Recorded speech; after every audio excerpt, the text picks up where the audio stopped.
ਵਾਹਿਗੁਰੂ ਜੀ ਕਾ ਖਾਲਸਾ ਵਾਹਿਗੁਰੂ ਜੀ ਕੀ ਫਤਿਹ। ਮੈਂ ਤੁਹਾਡੀ ਹੋਸਟ ਨੀਲਮ ਕੌਰ ਤੇ ਮੈਂ ਟੀਵੀ 84 ਦੇ ਸਾਰੇ ਦਰਸ਼ਕਾਂ ਦਾ ਦਿਲੀ ਸਵਾਗਤ ਕਰਦੀ ਹਾਂ ਪ੍ਰੋਗਰਾਮ ਸੱਚੋ ਸੱਚ ਵਿੱਚ। ਰੋਜ਼ਾਨਾ ਦੀ ਤਰ੍ਹਾਂ ਤੁਹਾਡੇ ਤੇ ਸਾਡੇ ਹਰਮਨ ਪਿਆਰੇ ਡਾਕਟਰ ਅਮਰਜੀਤ ਸਿੰਘ ਜੀ ਮੇਰੇ ਨਾਲ ਬੈਠੇ ਹੋਏ ਨੇ। ਆਓ ਨਾਲ ਮਿਲ ਕੇ ਪ੍ਰੋਗਰਾਮ ਸ਼ੁਰੂ ਕਰਦੇ ਹਾਂ ਜੀ। ਡਾਕਟਰ ਸਾਹਿਬ, ਅੱਜ 1 ਮਈ 2014 17 ਵਿਸਾਖ ਨਾਨਕ ਸ਼ਾਹੀ ਸੰਮਤ 546 ਦਾ ਦਿਨ ਹੈ ਤੇ ਤੁਸੀਂ ਸਾਡੇ ਦਰਸ਼ਕਾਂ ਨਾਲ ਅੱਜ ਦਾ ਕੋਈ ਅਹਿਮ ਮੁੱਦਾ ਸਾਂਝਾ ਕਰਨਾ ਚਾਹੁੰਦੇ ਹੋ? ਜੀ, ਅੱਜ ਸਭ ਤੋਂ ਪਹਿਲਾਂ ਤਾਂ 1 ਮਈ ਦਾ ਦਿਨ ਹੈ ਜਿਸ ਨੂੰ ਵਰਕਰਸ ਡੇ ਦੇ ਤੌਰ ਤੇ ਅੰਤਰਰਾਸ਼ਟਰੀ ਮਾਨਤਾ ਹੈ ਜੀ।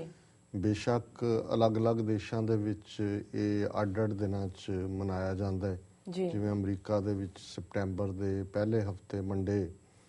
ਜਿਹੜਾ ਇਸ ਦੀ ਛੁੱਟੀ ਹੁੰਦੀ ਹੈ ਜਾਂ ਇਹਨੂੰ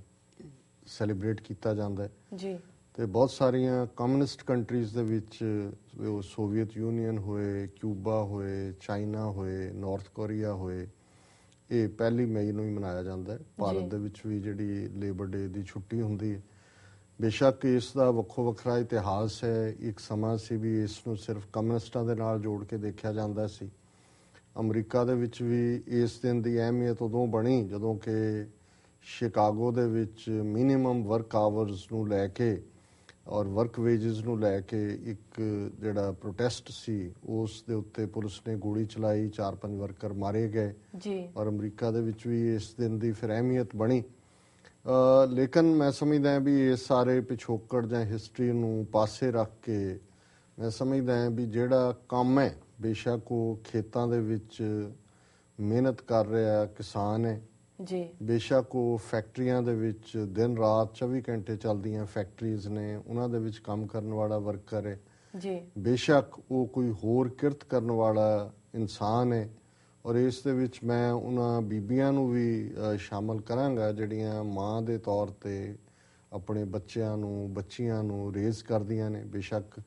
ਜਦੋਂ ਅਸੀਂ ਕੰਮ ਦੀ ਗੱਲ ਕਰਦੇ ਹਾਂ ਤੇ ਅਸੀਂ ਬਹੁਤੇ ਬਾਹਰ ਦੀ ਨੌਕਰੀ ਦੀ ਗੱਲ ਕਰਦੇ ਹਾਂ, ਅਸੀਂ ਕਦੇ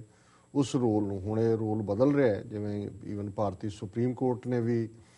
ਜਿਹੜੇ ਕੁਝ ਡਾਈਵੋਰਸ ਕੇਸ ਜਾਂ ਦੂਸਰੇ ਆਏ ਉਹਨਾਂ ਦੇ ਵਿੱਚ ਜਿਹੜੀਆਂ ਫੁੱਲ ਟਾਈਮ ਮਦਰਸ ਨੇ ਜਿਹੜੀਆਂ ਘਰ 'ਚ ਬੱਚਿਆਂ ਦਾ ਧਿਆਨ ਰੱਖਦੀਆਂ, ਉਹਨਾਂ ਨੂੰ ਵੀ ਉਹਨਾਂ ਨੇ ਕਿਹਾ ਵੀ ਉਹਨਾਂ ਦੇ ਉਹਨਾਂ ਕੁ ਹੱਕ ਬਣਦਾ ਔਰ ਉਹ ਵੀ ਜਿਹੜੇ ਵੇਜ ਅਰਨਰ ਨੇ ਉਹਨਾਂ ਵਾਂਗ ਹੀ ਉਹਨਾਂ ਦੀ ਵੀ ਜਿਹੜੀ ਆ ਉਹ ਇਨਕਮ ਕਾਊਂਟ ਹੁੰਦੀ ਹੈ। ਸੋ ਅਸੀਂ ਸਮਝਦੇ ਹਾਂ ਕਿ ਇਹ ਦਿਨ ਜਿਹੜਾ ਹੈ ਉਹਨਾਂ ਸਾਰਿਆਂ ਨੂੰ ਹੀ ਪ੍ਰਣਾਮ ਕਰਨ ਦਾ, ਉਹਨਾਂ ਸਾਰੇ ਕਿਰਤੀਆਂ ਨੂੰ। ਔਰ ਸਿੱਖ ਦੇ ਨਾਤੇ ਜਿਹੜੇ ਸਾਡੇ ਧਰਮ ਦੇ ਸਿਧਾਂਤ ਨੇ, ਅਸੀਂ ਤਾਂ ਹਮੇਸ਼ਾ ਭਾਈ ਲਾਲੋ ਦੀ ਲੈਗੇਸੀ ਨੂੰ ਜਿਹੜਾ ਹੈ ਉਹ ਪਰਨਾਏ ਹੋਏ ਜੀ ਕਿ ਜਿੱਥੇ ਗੁਰੂ ਨਾਨਕ ਸਾਹਿਬ ਨੇ ਉਸ ਵੇਲੇ ਦੇ ਅਮੀਰ ਐਕਸਪਲੋਇਟਰ ਰਿਚ ਆਦਮੀ ਜਿਹਦਾ ਨਾਂ ਭਾਗੋ ਸੀ ਪਰ ਉਹ ਇਲਾਕੇ ਦਾ ਹਾਕਮ ਸੀ, ਉਹਨਾਂ ਦੇ ਲਈ ਟਾਈਟਲ ਮਲਕ ਹੁੰਦਾ ਸੀ ਜੀ, ਉਸ ਨੂੰ ਚੈਲੰਜ ਕਰਕੇ ਕਿਹਾ ਸੀ ਕਿ ਤੇਰੇ ਮਾਲ ਪੂੜੇ, ਤੇਰੀ ਖੀਰ, ਤੇਰੇ ਇਹ ਬੜੇ ਪਕਵਾਨ, ਤੇਰਾ ਲਾਈਫ ਸਟਾਈਲ ਇਹ ਗਰੀਬਾਂ ਦਾ ਲਹੂ ਨਿਚੋੜਿਆ ਹੋਇਆ। ਔਰ ਭਾਈ ਲਾਲੋ ਜਿਹੜਾ ਉਸ ਵੇਲੇ ਦਾ ਬਹੁਤ ਆਮ ਜਾਂ ਗਰੀਬ ਬੰਦੇ ਦਾ ਸਟੇਪਲ ਸੀ, ਕੋਧਰਾ ਜਿਸ ਨੂੰ ਜਿਹੜਾ ਬਹੁਤ ਗਰੀਬ ਆਦਮੀ ਹੀ ਖਾਂਦੇ ਸੀ, ਉਸ ਕੋਧਰੇ ਦੀ ਰੋਟੀ ਨੂੰ ਜਿਹੜੀ ਕਿ ਭਾਈ ਲਾਲੋ ਜਿਹੜਾ ਸਵੇਰ ਤੋਂ ਸ਼ਾਮ ਤੱਕ ਕਿੱਲੀਆਂ ਘੜ ਕੇ ਆਪਣੀ ਕਿਰਤ ਕਰਕੇ ਉਨੇ ਕੁ ਪੈਸੇ ਬਣਾ ਸਕਦਾ ਸੀ ਕਿ ਉਹ ਕੋਧਰੇ ਦੀ ਰੋਟੀ ਅਫੋਰਡ ਕਰਦਾ ਸੀ, ਪਰ ਆਏ ਗਏ ਨੂੰ ਵੀ ਉਹ ਉਸ ਦੇ ਨਾਲ ਹੀ ਸਰਵ ਕਰਦਾ ਸੀ। ਸੋ ਉਹਨੂੰ ਕੋਧਰੇ ਦੀ ਰੋਟੀ ਨੂੰ ਗੁਰੂ ਸਾਹਿਬ ਨੇ ਅੰਮ੍ਰਿਤ ਦੱਸਿਆ ਸੀ ਔਰ ਭਾਗੋ ਦੇ ਜਿਹੜੀ ਉਹ ਐਕਸਪਲੋਇਟਡ ਲੇਬਰ ਨਾਲ ਕਮਾਇਆ ਧਨ ਹੈ ਉਹਨੂੰ ਲਹੂ ਦੱਸਿਆ ਸੀ। ਸੋ ਸਾਡਾ ਤਾਂ ਧਰਮ ਹੀ ਜਿਹੜਾ ਹੈ ਉਹ ਇਸ ਗੱਲ ਦੇ ਉੱਤੇ ਖੜਾ ਹੈ, ਜਿਹੜੇ ਸਾਡੇ ਮੁੱਢਲੇ ਸਿਧਾਂਤ ਨੇ। ਗੁਰੂ ਨਾਨਕ ਸਾਹਿਬ ਦਾ ਇਹ ਫਰਮਾਨ ਸਾਨੂੰ ਯਾਦ ਕਰਵਾਉਂਦਾ ਹੈ ਕਿ ਘਾਲ ਖਾਏ ਕਿਛ ਹੱਥੋਂ ਦੇ, ਨਾਨਕ ਰਾਹ ਪਛਾਣੇ ਸੇ, ਕਿ ਜਿਹੜੇ ਘਾਲਣਾ ਦੀ ਕਮਾਈ ਕਰਦੇ ਨੇ ਜੀ ਔਰ ਉਸ ਚੋਂ ਵੀ ਫੇਰ ਵੰਡ ਕੇ ਛਕਦੇ ਨੇ, ਉਸ ਚੋਂ ਵੀ ਲੋੜਵੰਦਾਂ ਦੀ ਮਦਦ ਕਰਦੇ ਨੇ, ਉਹਨਾਂ ਦੇ ਲਈ ਰੱਬ ਦੇ ਦਰਵਾਜ਼ੇ ਖੁੱਲ੍ਹਦੇ ਨੇ। ਸੋ ਅਸੀਂ ਇਸ ਜਿਹੜਾ ਵਰਕਰਸ ਡੇ ਦੇ ਮੌਕੇ ਦੁਨੀਆ ਭਰ ਦੇ ਕਿਰਤੀਆਂ ਨੂੰ, ਕਾਮਿਆਂ ਨੂੰ, ਕਿਸਾਨਾਂ ਨੂੰ, ਮਿਹਨਤਕਸ਼ ਲੋਕਾਂ ਨੂੰ ਔਰ ਆਪਣੀਆਂ ਉਹ ਪੂਰੀਆਂ ਡਿਵੋਸ਼ਨ ਨਾਲ ਆਪਣੇ ਬੱਚਿਆਂ ਬੱਚੀਆਂ ਦੀ ਪਰਵਰਿਸ਼ 'ਚ ਲੱਗੀਆਂ ਮਾਵਾਂ ਨੂੰ ਪ੍ਰਣਾਮ ਕਰਦੇ ਜੀ। ਦੂਸਰਾ ਪਾਰਟ ਜਿਹੜੀ ਅੱਜ ਹੀ 200 ਸਫ਼ੇ ਦੀ report United States Commission on International Religious freedom ਨੇ ਜਾਰੀ ਕੀਤੀ ਹੈ ਜੀ। ਇਹ ਅਦਾਰਾ ਜਿਹੜਾ ਹੈ 1996 ਜਾਂ 97 ਦੇ ਵਿੱਚ ਯੂਨਾਈਟਿਡ ਸਟੇਟਸ ਕਾਂਗਰਸ ਦੇ ਇੱਕ ਜਿਹੜਾ ਐਕਟ ਦੇ ਥੱਲੇ ਹੋਣ ਦੇ ਵਿੱਚ ਆਇਆ ਸੀ ਜੀ। ਔਰ ਇਸ ਦਾ ਕੰਮ ਹੀ ਇਹ ਹੈ ਵੀ ਇਹਨੇ ਦੁਨੀਆ ਭਰ ਦੇ ਦੇਸ਼ਾਂ ਦੇ ਵਿੱਚ ਕਿੱਥੇ ਧਾਰਮਿਕ ਆਜ਼ਾਦੀ ਨੂੰ ਕੁਚਲਣ ਦਾ ਯਤਨ ਕੀਤਾ ਜਾ ਰਿਹਾ ਹੈ, ਰੋਕਿਆ ਜਾਂਦਾ ਹੈ, ਜਾਂ ਕਿਹੜੇ ਲੋਕ ਧਰਮ ਦੇ ਨਾਂ ਤੇ ਜ਼ੁਲਮ ਕਰਦੇ ਨੇ, ਉਹਨਾਂ ਦੇ ਉੱਤੇ ਇਹ ਅੱਖ ਰੱਖਦੇ ਨੇ ਔਰ ਇਹ ਸਾਲਾਨਾ ਰਿਪੋਰਟ ਵੀ ਜਾਰੀ ਕਰਦੇ ਨੇ। ਔਰ ਇਹ ਸੈਮਾਈ ਗਵਰਨਮੈਂਟ ਅਦਾਰਾ ਹੈ ਜੀ। ਮੈਨੂੰ ਵੀ ਪਿਛਲੇ ਲਗਭਗ 10-12 ਸਾਲਾਂ 'ਚ ਐਟਲੀਸਟ 6-7 ਵਾਰ ਮੌਕਾ ਮਿਲਿਆ ਜਿਹਦੇ 'ਚ ਕਿ ਮੈਂ ਡੈਲੀਗੇਸ਼ਨ ਲੈ ਕੇ ਉਹਨਾਂ ਦੇ ਨਾਲ ਮਿਲਿਆ, ਉਹਨਾਂ ਨੂੰ ਮੈਮੋਰੈਂਡਮ ਦਿੱਤੇ ਨੇ ਜੀ ਭਾਰਤ ਦੇ ਹਵਾਲੇ ਨਾਲ, ਸਿੱਖਾਂ, ਮੁਸਲਮਾਨਾਂ, ਈਸਾਈਆਂ ਦੇ ਇਸ਼ੂਜ਼ ਨੂੰ ਲੈ ਕੇ। ਔਰ ਇਹ ਇੱਕ ਬੜਾ ਅੱਛਾ ਕੰਮ ਕਰਦੇ ਨੇ। ਔਰ ਇਹ United States Commission on International Religious freedom the report ਹੀ ਸੀ 2005 ਦੇ ਵਿੱਚ, ਜਿਹਦੇ ਤੇ ਆਧਾਰਿਤ ਨਰਿੰਦਰ ਮੋਦੀ ਦਾ ਅਮਰੀਕਾ ਦਾ ਵੀਜ਼ਾ ਜਿਹੜਾ ਹੈ ਉਹ ਕੈਂਸਲ ਕੀਤਾ ਗਿਆ ਸੀ। ਔਰ ਹੁਣ ਵੀ ਲਗਭਗ 9 ਸਾਲ ਬੀਤਣ ਬਾਅਦ ਵੀ ਉਹਨੂੰ ਵੀਜ਼ਾ ਨਹੀਂ ਦਿੱਤਾ ਗਿਆ, ਭਾਵੇਂ ਅਮਰੀਕਾ ਵੱਲੋਂ ਇਹ ਸਿਗਨਲ ਦਿੱਤੇ ਗਏ ਨੇ ਕਿ ਸ਼ਾਇਦ ਉਹ ਇਸ ਨੀਤੀ ਨੂੰ ਬਦਲਣ। ਪਰ ਇਸ ਰਿਪੋਰਟ ਤੋਂ ਬਾਅਦ ਮੈਂ ਸਮਝਦਾ ਵੀ ਈਵਨ ਇਹੀ ਮੋਦੀ ਨਹੀਂ, ਹੋਰ ਵੀ ਕਈ ਸ਼ਾਰਕਸ, ਕਈ ਜਿਹੜੀਆਂ ਵੱਡੀਆਂ ਮੱਛੀਆਂ ਨੇ, ਉਹ ਅਮਰੀਕਾ ਉਹਨਾਂ ਨੂੰ ਆਉਣ ਤੋਂ ਰੋਕੇਗਾ ਅਮਰੀਕਾ ਦੇ ਵਿੱਚ। ਔਰ ਮੈਂ ਜਿਹੜੀ ਰਿਪੋਰਟਿੰਗ, ਕਿਉਂਕਿ 200 ਸਫ਼ੇ ਦੀ ਫੁੱਲ ਰਿਪੋਰਟ ਤਾਂ ਮੈਨੂੰ ਦੇਖਣ ਦਾ ਮੌਕਾ ਨਹੀਂ ਬਣਿਆ ਅਜੇ, ਉਹਨਾਂ ਦੀ ਇੰਟਰਨੈਟ ਤੇ ਮੈਂ ਨਹੀਂ ਦੇਖ ਸਕਿਆ ਕਿਤੇ ਜੀ, ਲੇਕਿਨ ਜਿਹੜੀ ਉਹਦੀ ਰਿਪੋਰਟਿੰਗ ਈਵਨ ਇੰਡੀਅਨ ਨਿਊਜ਼ਪੇਪਰਸ ਨੇ ਵੀ ਕੀਤੀ ਹੈ,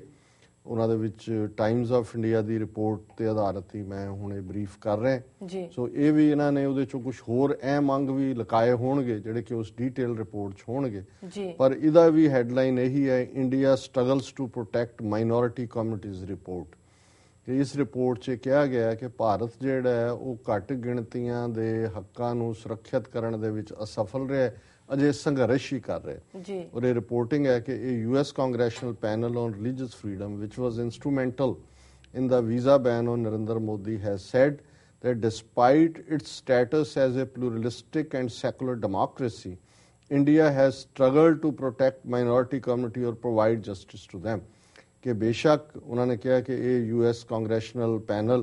ਰਿਲੀਜੀਅਸ ਫਰੀडम ਦੇ ਉੱਤੇ, ਜਿਹੜਾ ਕਿ ਨਰਿੰਦਰ ਮੋਦੀ ਦਾ ਵੀਜ਼ਾ ਰੁਕਵਾਉਣ ਦੇ ਵਿੱਚ ਬੜਾ ਜਿਹਨੇ ਅਹਿਮ ਰੋਲ ਅਦਾ ਕੀਤਾ ਜੀ, ਉਹਨੇ ਕਿਹਾ ਕਿ ਵੀ ਭਾਵੇਂ ਭਾਰਤ ਆਪਣੇ ਆਪ ਨੂੰ ਪਲੂਰਲਿਸਟਿਕ ਤੇ ਸੈਕੂਲਰ ਡੈਮੋਕ੍ਰੇਸੀ ਕਹਿੰਦਾ ਕਿ ਜੀ ਅਸੀਂ ਬਹੁਜਨ ਇੱਥੇ ਰਹਿੰਦੇ ਨੇ ਔਰ ਅਸੀਂ ਲੋਕਤੰਤਰ ਹੈ, ਪਰ ਘੱਟ ਗਿਣਤੀ ਕੌਮਾਂ ਦੇ ਹੱਕਾਂ ਨੂੰ ਸੁਰੱਖਿਅਤ ਕਰਨ ਔਰ ਉਹਨਾਂ ਨੂੰ ਇਨਸਾਫ ਦੇਣ ਦੇ ਵਿੱਚ ਅਜੇ ਉਹ ਕਾਮਯਾਬ ਨਹੀਂ ਹੈ, ਸੰਘਰਸ਼ ਹੀ ਕਰ ਰਹੇ ਜੀ। ਇਨ it's latest annual report, the US Commission for International Religious Freedom has ruled that US has enforced its laws on visa ban on foreign individuals involved in violation of religious freedom only once on Modi, and as such it urged the State Department to expand such a visa ban। ਹੁਣ ਇਸ report 'ਚ ਉਹਨਾਂ ਨੇ ਕਿਹਾ ਵੀ ਹੁਣ ਤੱਕ ਪਿਛਲੇ ਸਾਰੇ ਸਾਲਾਂ 'ਚ ਸਿਰਫ ਇੱਕ ਮੋਦੀ ਦੇ ਉੱਤੇ ਹੀ ਵੀਜ਼ਾ ਬੈਨ ਲੱਗਾ ਤੇ ਇਹ ਇੱਥੇ ਗੱਲ ਨਹੀਂ ਰੁਕਣੀ ਚਾਹੀਦੀ, ਬਾਕੀਆਂ ਤੇ ਵੀ ਲਾਉਣੇ ਚਾਹੀਦੇ ਨੇ, ਪਾਬੰਦੀ ਲਾਉਣੀ ਚਾਹੀਦੀ ਉਹਨਾਂ ਦੇ ਅਮਰੀਕਾ ਐਂਟਰੀ ਤੇ, ਜਿਨ੍ਹਾਂ ਨੇ ਕਿ ਧਾਰਮਿਕ ਮੁੱਦਿਆਂ ਦੇ ਉੱਤੇ ਜ਼ੁਲਮ ਕੀਤੇ ਨੇ ਜਾਂ ਘੱਟ ਗਿਣਤੀਆਂ ਦੇ ਹੱਕਾਂ ਨੂੰ ਕੁਚਲਿਆ। Noting that International Religious Freedom Act bars entry of individuals responsible for or directly carried out particularly severe violations of religious freedom, US SERB said this provision has been invoked only once. In March 2005, it was used to exclude the Chief Minister of Gujarat, Narendra Modi, due to his complicity in riots in his state in 2002 that resulted in the deaths of an estimated 1,000 to 2,000 Muslims। ਉਹਨਾਂ ਨੇ ਕਿਹਾ ਵੀ ਜਿਹੜਾ international Religious freedom act ਹੈ ਉਹਦੇ 'ਚ ਬੜੀ ਸਪਸ਼ਟਤਾ ਦੇ ਨਾਲ ਲਿਖਿਆ ਹੋਇਆ ਹੈ ਕਿ ਜਿਹੜੇ ਸਿੱਧੇ ਤੌਰ ਤੇ ਜਾਂ ਅਸਿੱਧੇ ਤੌਰ ਤੇ ਧਾਰਮਿਕ ਜਿਹੜੀ ਹੈ ਹਿੰਸਾ ਦੇ ਲਈ ਜ਼ਿੰਮੇਵਾਰ ਨੇ ਔਰ ਧਾਰਮਿਕ ਆਜ਼ਾਦੀ ਦੀਆਂ ਵਾਇਲੇਸ਼ਨਸ ਕਰਦੇ ਨੇ, ਉਹਨਾਂ ਨੂੰ ਜਿਹੜਾ ਹੈਗਾ ਉਹਨਾਂ ਦੀ ਐਂਟਰੀ ਬੰਦ ਹੋਣੀ ਚਾਹੀਦੀ ਹੈ। ਔਰ ਉਹਨਾਂ ਨੇ ਕਿਹਾ ਵੀ ਨਰਿੰਦਰ ਮੋਦੀ ਤੇ ਇਹ ਕਲੌਜ਼ ਲੱਗਾ ਮਾਰਚ 2005 ਕਿਉਂਕਿ ਉਹਨੇ 2002 ਦੇ ਵਿੱਚ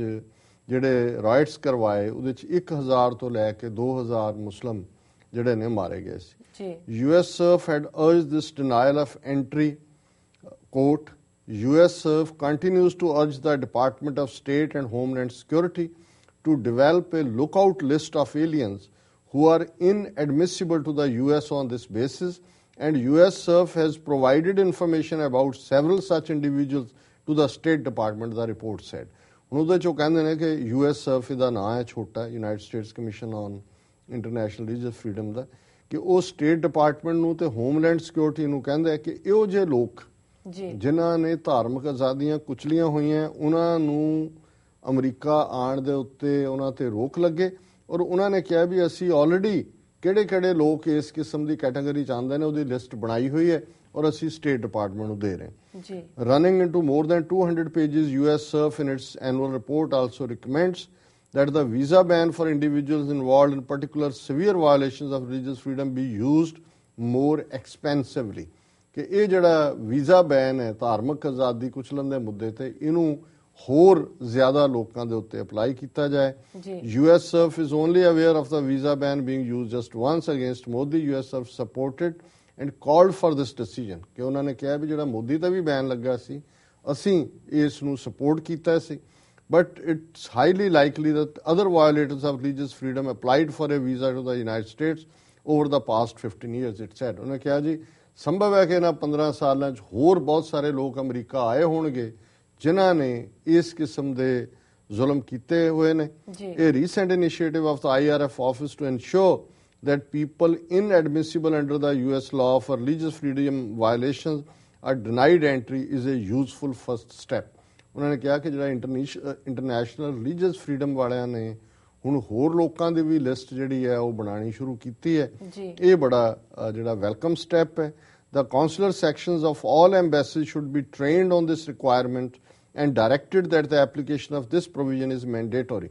ਕਿ ਵੀ ਜਿੱਥੇ ਜਿੱਥੇ ਅਮਰੀਕਾ ਦੇ ਦੁਨੀਆ ਦੇ ਵਿੱਚ ਕੌਂਸਲਰ ਦਫ਼ਤਰ ਨੇ ਉਹਨਾਂ ਨੂੰ ਇਸ ਮਾਮਲੇ ਦੇ ਵਿੱਚ ਟ੍ਰੇਨਿੰਗ ਦਿੱਤੀ ਜਾਏ ਔਰ ਤਾਂ ਕਿ ਜਿਹੜੇ ਇਸ ਕਿਸਮ ਦੇ ਜ਼ੁਲਮ ਕਰਨ ਵਾਲੇ ਨੇ ਉਹ ਅਮਰੀਕਾ 'ਚ ਨਾ ਆ ਸਕਣ। ਸੋ ਅਸੀਂ ਸਾਰੀ ਇਸ team the United States Commission on International Religious freedom ਇਹਨਾਂ ਦਾ ਧੰਨਵਾਦ ਕਰਦੇ ਕਿ ਇਹਦੇ ਬਾਵਜੂਦ ਕਿ ਅਮਰੀਕਾ ਦੇ ਵਿਦੇਸ਼ ਮੰਤਰਾਲੇ, ਸਟੇਟ ਡਿਪਾਰਟਮੈਂਟ ਦੇ ਜਾਂ ਬਿਜ਼ਨਸ ਕਮਿਊਨਿਟੀ ਦੇ ਆਪਣੇ ਇੰਟਰਸਟ ਨੇ ਇੰਡੀਆ ਦੇ ਨਾਲ ਔਰ ਉਹਨਾਂ ਨੇ ਫੋਰਸ ਕੀਤਾ ਨੈਂਸੀ ਪਾਵਲ ਐਂਬੈਸਡਰ ਨੂੰ ਕਿ ਉਹ ਜਾ ਕੇ ਮੋਦੀ ਨੂੰ ਮਿਲੇ ਤੇ ਉਹ ਅਣਖੀ ਔਰਤ ਜਿਹੜੀ ਹੈ ਉਹ 34 ਸਾਲ ਦੀ ਆਪਣੀ ਫੋਰਨ ਸਰਵਿਸ ਨੂੰ ਛੱਡ ਕੇ ਰਿਜ਼ਾਈਨ ਕਰਕੇ ਬਾਹਰ ਆ ਗਈ। ਲੇਕਿਨ ਇਹਦੇ ਬਾਵਜੂਦ ਕਿ ਅਮਰੀਕਾ ਦਾ ਓਬਾਮਾ ਐਡਮਿਨਿਸਟ੍ਰੇਸ਼ਨ ਜਿਨ੍ਹਾਂ ਨੇ ਹੁਣ ਈਵਨ ਪੇਟੈਂਟ ਐਕਟ ਜਿਹਦੇ ਥੱਲੇ ਇੰਡੀਆ ਨੂੰ ਰਗੜਾ ਦੇਣਾ ਸੀ ਉਹਦੇ ਥੱਲੇ ਵੀ ਉਹਨਾਂ ਨੇ ਸਪਟੈਂਬਰ ਤੱਕ ਦਾ ਸਮਾਂ ਲੈ ਲਿਆ ਕਿ ਜੀ ਅਸੀਂ ਰਿਵਿਊ ਬਾਅਦ 'ਚ ਕਰਾਂਗੇ ਕਿਉਂਕਿ ਹੁਣ ਚੇਂਜ ਆਫ ਗਵਰਨਮੈਂਟ ਹੋ ਰਹੀ ਹੈ, ਅਸੀਂ ਇੰਡੀਆ ਨੂੰ ਕੋਈ ਐਸਾ ਮੈਸੇਜ ਨਹੀਂ ਦੇਣਾ ਚਾਹੁੰਦੇ ਇੰਟੈਲੈਕਚੁਅਲ ਪ੍ਰਾਪਰਟੀ ਰਾਈਟ ਦੇ ਉੱਤੇ ਕਿ ਉਹਨਾਂ ਦੇ ਖਿਲਾਫ ਕੋਈ ਬਾਇਜ਼ ਹੈ ਅਮਰੀਕਾ 'ਚ। ਸੋ ਅਸੀਂ ਸਮਝਦੇ ਹਾਂ ਕਿ ਇਹ ਵੀਕਨੈਸ ਜਿਹੜੀ ਓਬਾਮਾ ਐਡਮਿਨਿਸਟ੍ਰੇਸ਼ਨ ਨੇ ਦਿਖਾਈ ਹੈ ਥਰੂ ਆਊਟ, ਇਹਦਾ ਹੀ ਨਤੀਜਾ ਹੈ ਕਿ ਉੱਥੇ ਘੱਟ ਗਿਣਤੀਆਂ ਦੇ ਉੱਤੇ ਜ਼ੁਲਮ ਬਾਦਸਤੂਰ ਜਾਰੀ ਨੇ ਔਰ ਈਵਨ ਨਰਿੰਦਰ ਮੋਦੀ ਦੇ ਮਾਮਲੇ 'ਚ ਜੋ ਓਬਾਮਾ ਐਡਮਿਨਿਸਟ੍ਰੇਸ਼ਨ ਨੇ ਕਮਜ਼ੋਰੀ ਦਿਖਾਈ ਹੈ, ਸਾਨੂੰ ਇਸ ਗੱਲ ਦੀ ਖੁਸ਼ੀ ਹੈ ਕਿ United States Commission on International Religious Freedom firm ਹੈ ਆਪਣੇ ਮੈਂਡੇਟ ਦੇ ਉੱਤੇ ਜਿਹੜਾ ਕਿ ਕਾਂਗਰੈਸ਼ਨਲ ਐਕਟ ਦੇ ਥੱਲੇ ਇਹਨੂੰ ਮਿਲਿਆ ਸੀ ਕਿ ਇਹਨੇ ਸਟ੍ਰਿਕਟਲੀ ਮੋਨੀਟਰ ਕਰਨੀ ਹੈ ਰਿਲੀਜੀਅਸ ਫਰੀडम ਕਿ ਕਿੱਥੇ ਕੀ ਚੱਲ ਰਿਹਾ ਔਰ ਅਸੀਂ ਮੁਬਾਰਕਬਾਦ ਦਿੰਦੇ ਹਾਂ ਉਹਨਾਂ ਨੂੰ ਕਿ ਉਹਨਾਂ ਨੇ ਆਪਣਾ ਫਰਮ ਸਟੈਂਡ ਲਿਆ ਔਰ ਉਹਨਾਂ ਦੇ ਇਸ ਵਿਊ ਨੂੰ ਅਸੀਂ ਸਪੋਰਟ ਕਰਦੇ ਹਾਂ। ਕੱਲਾ ਨਰਿੰਦਰ ਮੋਦੀ ਨਹੀਂ, ਜੇ ਅਸੀਂ ਪੰਜਾਬ ਦੇ ਹਵਾਲੇ ਨਾਲ ਸਿੱਖਾਂ ਦੇ ਹਵਾਲੇ ਨਾਲ ਹੀ ਗੱਲ ਕਰੀਏ ਤੇ ਦਰਜਨਾਂ ਨਹੀਂ ਘੱਟੋ ਘੱਟ 100-150 ਇਸ ਕਿਸਮ ਦੇ ਜ਼ਾਲਮ ਨੇ ਜਿਨ੍ਹਾਂ ਦੇ ਵਿੱਚ ਪੁਲਸੀਏ ਵੀ ਨੇ, ਜਿਨ੍ਹਾਂ ਦੇ ਵਿੱਚ ਪੋਲੀਟੀਸ਼ੀਅਨਸ ਵੀ ਨੇ, ਜਿਨ੍ਹਾਂ ਦੇ ਵਿੱਚ ਬਿਊਰੋਕਰੈਟ ਵੀ ਨੇ, ਜਿਨ੍ਹਾਂ ਨੇ ਘੱਲੂਘਾਰੇ ਤੋਂ ਬਾਅਦ ਘੱਲੂਘਾਰਾ ਕੀਤਾ ਹੈ, ਜਿਨ੍ਹਾਂ ਨੇ ਡਿਸਅਪੀਅਰੈਂਸਿਸ ਪੰਜਾਬ 'ਚ ਕੀਤੀਆਂ ਔਰ ਅਸੀਂ ਆਉਣ ਵਾਲੇ ਦਿਨਾਂ 'ਚ ਦੇਖਾਂਗੇ ਇਹਨਾਂ ਨਾਲ ਮਿਲ ਕੇ ਕਿ ਉਹਨਾਂ ਦੀ ਉਹ ਲਿਸਟ ਜਿਹੜੀ ਅਸੀਂ ਇਹਨਾਂ ਨੂੰ ਪ੍ਰੋਵਾਈਡ ਕਰਾਂਗੇ ਤਾਂ ਕਿ US SURF ਜਿਹੜਾ ਹੈ ਉਹ ਸਟੇਟ ਡਿਪਾਰਟਮੈਂਟ ਨੂੰ ਫਰਦਰ ਉਹ ਲਿਸਟ ਦੇ ਜਿਹੜੇ ਕਿ ਉੱਥੇ ਸਿੱਖਾਂ ਦੇ ਉੱਤੇ ਜ਼ੁਲਮ ਕਰਨ ਵਾਲੇ ਨੇ ਉਹਨਾਂ ਦੀ ਅਮਰੀਕਾ ਐਂਟਰੀ ਜਿਹੜੀ ਆ ਪਰਮਾਨੈਂਟ ਬੈਨ ਹੋਵੇ। ਜੀ ਡਾਕਟਰ ਸਾਹਿਬ ਤੁਹਾਡਾ ਬਹੁਤ ਬਹੁਤ ਸ਼ੁਕਰੀਆ। ਹੁਣ ਲੈਣੇ ਬ੍ਰੇਕ। ਵਿਊਅਰਸ ਵਿਚਾਰਾਂ ਦਾ ਸਿਲਸਿਲਾ ਇਸ ਤਰ੍ਹਾਂ ਚੱਲਦਾ ਰਹੇਗਾ, ਮਿਲਦੇ ਆ ਛੋਟੇ ਵਕਫੇ ਤੋਂ ਬਾਅਦ।